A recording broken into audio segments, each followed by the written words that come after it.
নমস্কার। আজ এই স্বাস্থ্য সচেতন বাঙালির সপ্তম পর্বে আপনাদের সকলকে সুস্বাগত। আজ মহাশিবরাত্রি, আজ এক অন্যরকম দিন। তো আজকের দিনে আমরা জানি যে আমরা সকলেই কিন্তু অনেকেই শিবের উপবাস করি। তো এই যে উপবাস করি, এই উপবাসের ক্ষেত্রে আমরা যদি ভাবি আধ্যাত্মিক ক্ষেত্রে উপবাস কথাটার যথার্থ অর্থ হিসাবে আমরা যদি ভাবি, তাহলে উপবাস মানে হচ্ছে হচ্ছে নিকট, আর বাস মানে হচ্ছে বাস করা বা থাকা, অর্থাৎ ঈশ্বরের নিকটে বাস করাই মানে কিন্তু উপবাস। আমরা সেটা হয়তো আমরা শারীরিকভাবে উপবাস করি, মানে ফাস্টিং ভাবি, আমরা ফাস্টিং করি। তো সেক্ষেত্রে ফাস্টিং করা মানে শুধুমাত্র যে উপবাস সেই অর্থে আধ্যাত্মিক ক্ষেত্রে প্রযুক্ত হয় না। আমরা এই ফাস্টিং করে কিংবা মানে না খেয়ে ঈশ্বরকে আমরা মনে করি, স্মরণ করি। তো এই যে স্মরণ করার পদ্ধতির মাধ্যমেই আমরা উপবাস বিষয়টা আমাদের উঠে এসছে আমাদের প্রাচীন যে ধর্মে, এবং আমরা দেখতে পাইছি মুনি ঋষিরা সেই বিষয়টা কিন্তু উপবাস এই কারণে করতেন, কারণ তারা ঈশ্বরকে মনে রাখতেন। কিন্তু এই যে আমাদের আধ্যাত্মিক কথা যদি আমরা না ধরি, যদি আধ্যাত্মিকতার বাইরে চলে আসি, সেক্ষেত্রে আমরা যদি একদম বৈজ্ঞানিকভাবে ভাবি যে এই উপবাসটা আমাদের কি কোন ক্ষেত্রে আমাদের শরীরের কোন ক্ষেত্রে আমাদের খুব প্রয়োজনীয়। যেমন যেমন উপবাসটা আধ্যাত্মিক ক্ষেত্রে প্রয়োজনীয়, ঈশ্বরের সন্নিকটে থাকা, তার সাথে থাকা এবং তাকে উপলব্ধি করা। তার জন্যই মনে করার জন্যই আমরা এই প্রাচীন প্রথাগুলো আমাদের হিন্দু শাস্ত্রে ভারতবর্ষে এইভাবেই উঠে এসেছে। আমরা জানি যে আমরা নিয়মগুলো মানি, তাই তাকে মনে পড়ছে সেই হিসাবে আমরা ভাবি। তো সেইভাবে কিন্তু আমাদের উপবাস করাটা কোথাও একটা এই প্রাচীন একটা বৈজ্ঞানিক বিষয়ে উঠে এসছে, যেটা 2016 সালে নোবেল প্রাইজ উইনিং একটা সায়েন্সে আমরা দেখতে পাচ্ছি। ওসৌমি বলে তিনি একজন শরীরতত্ত্ববিদ, তিনি তার মেডিসিন জগতে একটা নতুন আবিষ্কার করেছেন, যে বিষয়টাকে বলা হয় অটোফেজি, যেটা এই ফাস্টিংয়ের সাথে ভীষণভাবে জড়িত। মানে ফাস্টিং ব্যাপারটার সাথেই একেবারে সরাসরিভাবে জড়িত।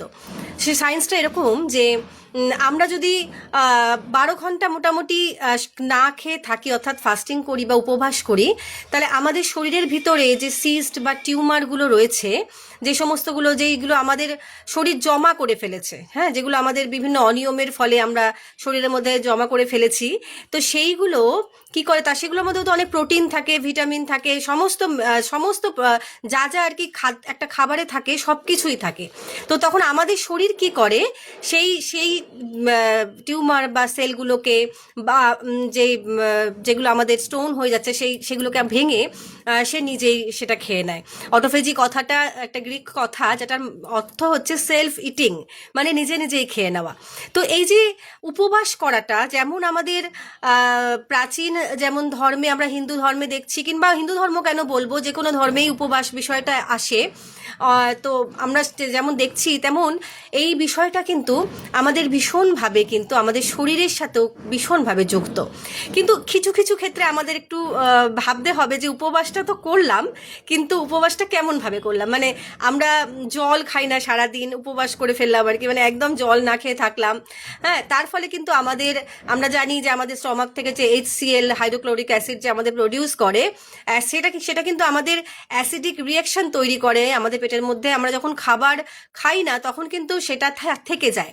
এবার যদি আমরা জল খাই, তাহলে কি হবে, তাহলে আমাদের ইউরিনের মাধ্যমে সেটা চলে গেল, তাহলে আমাদের শরীরে পেটের ভিতরে স্টমাকে কোনো ক্ষতি হলো না, অন্য কোনো ক্ষেত্রেও ক্ষতি হলো না। কিন্তু যদি আমরা জলটুকুও না খাই, তাহলে কিন্তু আমাদের, যার ফলে হয় অনেক সময় দেখবেন, আমার নিজেরই হতো আর কি, যে একদম নির্জলা উপবাস করার পরে তারপরে হয়তো ইউরিন প্রচণ্ড, মানে প্রস্রাবে জ্বালা, এই সমস্যা দেখা দেয়। কারুর তো স্টুল দিয়ে হয়তো ব্লাড এসে গেল, এরকম ধরনের বিভিন্ন কিন্তু সমস্যা হয়। তো আমরা যদি দুটো ক্ষেত্রে আমরা একটু মিশিয়ে ফেলি, যে উপবাস করা মানে কিন্তু একদম নির্জলা, খুব কষ্ট করা, হ্যাঁ, মানে তবেই আমাকে আজকের দিনে শিব আমাকে একেবারে, মানে আমাকেই ভাববে, আমাকে নিয়ে ভাববে, অথচ আমার শরীরে খুব কষ্ট হচ্ছে, আমি কষ্টটাই ভাবছি, অথচ আমি উপবাস করে আছি, জল খাচ্ছি না পর্যন্ত। এমনটা নয়, কারণ আমাদের কিন্তু আমরা যদি স্পিরিচুয়ালি আধ্যাত্মিকভাবেও দেখি, উপবাস কথাটার কিন্তু আসল মানে হচ্ছে ঈশ্বরের সন্নিকটে বাস করা।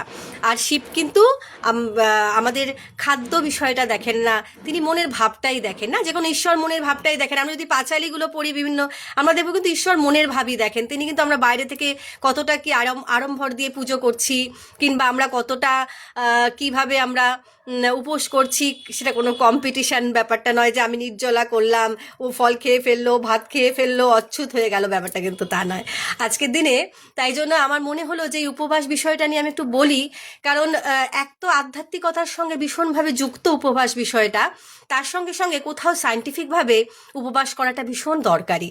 হ্যাঁ, তো এই ওই ফাস্টিং বা উপবাস আমরা করবো, কিন্তু একটা ব্যাপার আছে, আমাদের সমস্তটাই তো শরীরে যে সিস্টেম অনুযায়ী চলতে হবে। তো আমাদের আগের দিনও আমি বলেছিলাম আমাদের শরীরের একটা সিস্টেম আছে যে টাইম অ্যাজ মেডিসিন। সেক্ষেত্রে সেই সিস্টেমটা, টাইমটা কিন্তু আমাদের মানতে হবে। অর্থাৎ আমাদের এই সকাল 8টা থেকে সন্ধ্যে 6টা 7টার মধ্যে আমাদের খাওয়াটা যে থাকে, সেই সময়টার মধ্যে আমরা কিন্তু থাকতে পারি। হ্যাঁ, কিন্তু তারপরে যদি আমরা উল্টো করি, মানে আমরা দেখা গেল আমরা রাত্রিবেলা এটা করছি, খাওয়া দাওয়াটা করছি, আর ফাস্টিংটা ঠিক এই সময়টাই করে ফেললাম, এই 8:30 দুপুর, তাহলে কিন্তু আমাদের সমস্যাটা উল্টো হয়ে যাবে, তাহলে সেই ফাস্টিংটা কিন্তু কাজে দেবে না। মানে ভাবতে হবে যে আমি এইদিকে অটোফেজিটা চাইছি, অথচ আমি টাইম অ্যাজ এ মেডিসিনটা ব্রেক করে ফেললাম, সেটাও করা যাবে না। মানে দুটো নিয়মই কিন্তু আমাদেরকে চলতে হবে, দুটো পথেই আমাদের শরীরের সমস্ত নিয়মগুলোই, আমাদের সমস্ত যে একটা মানে একটা মিউজিক, যেমন একটা যখন মিউজিক হয় তখন যেমন গানটাও সুরে বাজলে তবলাটাও সুরে বাজতে হবে। হ্যাঁ, নাহলে তবলাটা যদি না ঠিকঠাক বাজে তাহলে ভাবে তবলাটা ঠিক নেই, তাহলে কিন্তু গানটাও কেমন হয়ে যাবে, তো গানটার সুরটাও কেটে যাবে। তাই ঠিক তেমনইভাবে আমাদের যেমন অটোফেজিটা আমরা যেমন মানবো, তেমন কিন্তু আমরা টাইম অ্যাজ মেডিসিনটাও মানবো। তো এই ক্ষেত্রে উপবাস করার ক্ষেত্রে আমরা কিন্তু খুব সুবিধাজনক একটা বিষয় আছে, আমাদের কোকোনাট ফাস্টিং বলা হয়, যেটা আমরা ডাবের জল খেয়ে উপবাস করতে পারি। যদি কারোর মনে হয় যে আমরা কোনো খাবার খাবো না, তো শুধুমাত্র ডাবের জল তার ওজন অনুযায়ী আমরা খেতে পারি। যেমন 10 কেজিতে যদি 1 গ্লাস করে খাওয়া যায়, তাহলে আমার যা ওজন, যদি আমার 50 কেজি হয় 5 গ্লাস এরকম খাওয়া যায়। আরও বেশি খাওয়া যায়, অসুবিধা নেই, ম্যাক্সিমাম আরও 4-5 গ্লাস আমি বেশি খেতে পারি। তো সেই কোকোনাট ওয়াটার ফাস্টিং করেও কিন্তু আমরা থাকতে পারি। যাদের পেটের খুব প্রবলেম, তারা যদি শুধু এরকম ডাবের জল খেয়ে আমরা উপোস করি, দেখবো পরের দিন আমাদের বরঞ্চ পেটের প্রবলেমটা আরও কমে